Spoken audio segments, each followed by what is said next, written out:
Brasilien består af 26 selvstyrende stater.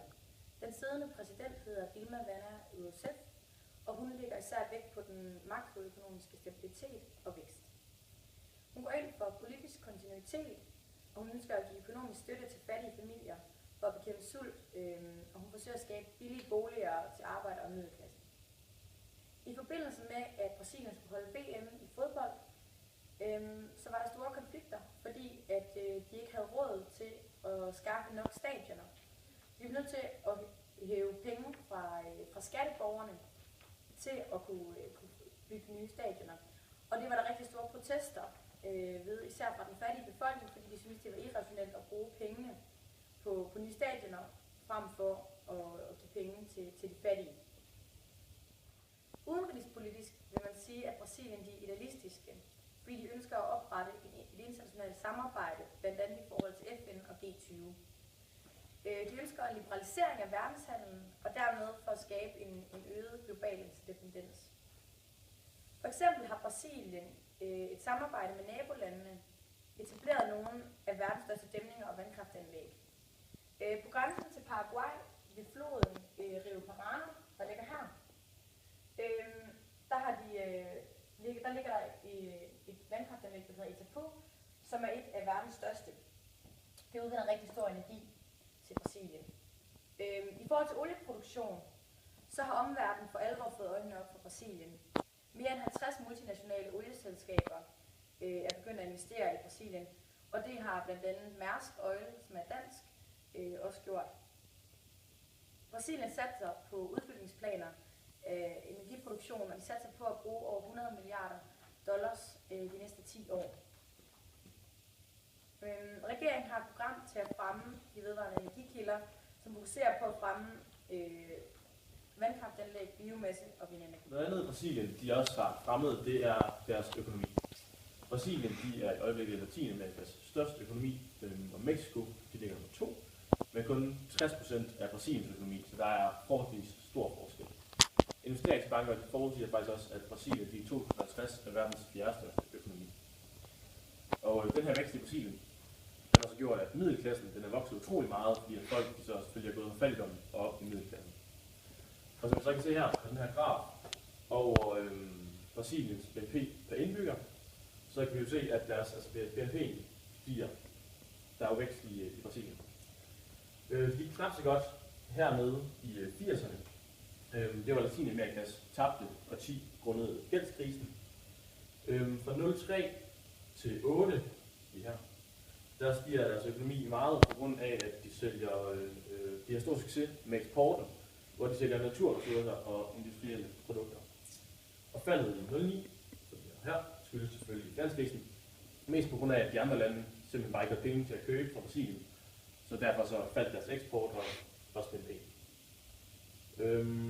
Trods alle de her gode væksttal, så formår Brasilien blandt andet ikke at opretholde industriel konkurrencedygtighed, hvilket så betyder, at deres import er for stor i forhold til eksporten. Så det var bare et eksempel på ting, der stadig ikke helt fungerer i Brasilien.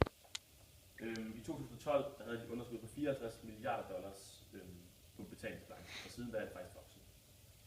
Så Brasilien, de har vækst, men sammenlignet med andre lande, der er lidt vejen. For eksempel kan man på den her graf se, hvor lille Brasiliens BNP, som er det mørke hernede, er i forhold til Danmarks. Så ja, det er bare for at sammenligne, man kan selvfølgelig se, at der stadig er stor forskel. Så rent økonomisk, hvis man skal kigge på Brasiliens gårdmagt, så er det ikke noget, som de for alvor kan benytte sig af. Selvom verden vil være et multipolært system, så vil Brasilien ikke være en af de fremtrædende stormagter. Og så lige her også hurtigt omkring Brasiliens militær. Så er den her graf over de samlede udgifter på militæret sammenlignet med Brasilien og Danmark. Og der kan vi jo se, at det ligger nogenlunde lige, og Danmark bruger ikke just mange penge på militæret, så på den måde kan vi så sammenligne med Brasilien. Brasilien de har også mere fokus på fred og stabilitet indenrigs, som hård magt rent militært er ikke noget, heller ikke noget, de rigtig har lyst til at gøre nytte af. Dog er det land i Sydamerika, der har mest militær magt, Så man kan på en måde sige, at Brasilien regionalt vil være en supermagt militært, og jo egentlig også økonomisk. Så hvis man nu skulle snakke, hvis man forestiller sig, at vi havde et multipolært system i verden, så vil vi stadig ikke sige, at Brasilien var en af stormagterne, men vi ligger sådan lige på midten. Som sagt, så er Brasilien inde i en rivende udvikling. Landet er gået fra til at være verdens mest forgældende uland, til at være en mulig kandidat til at overtage Storbritanniens plads som klodens 6. største økonomi. Dog ikke nu, men måske 30-40 år. Brasiliens nye status som stormagt har gjort landet toneangivende i drøftelserne af globale spørgsmål inden for FN, G20, WTO og magtfulde BRICS-samarbejde. Og med værtskaberne for VM i 2014 og OL i 2016 har Brasilien enestående mulighed for at profilere sig selv på verdensscenen.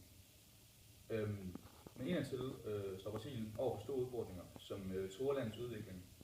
Brasilien er ramt af de største demonstrationer siden militærdiktaturets tid, og befolkningen protesterer mod enorm social ulighed, kriminalitet og korruption. Og for Brasilien ikke løst problemerne, risikerer konflikter at splitte landet og sætte de mange fremskridt over styr.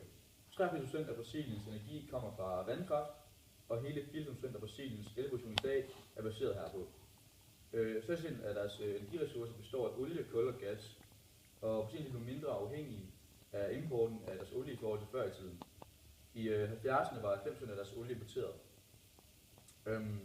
Brasilien er politisk set et stabilt demokrati, men dog er der mange udfordringer og problemer, som skal løses, f.eks. sikkerhed, som fordannelse af stabile parlamentsflertal og styrkelse af forbindelser mellem de 3 myndighedsniveauer, altså forbundsniveauet, staterne og kommunerne.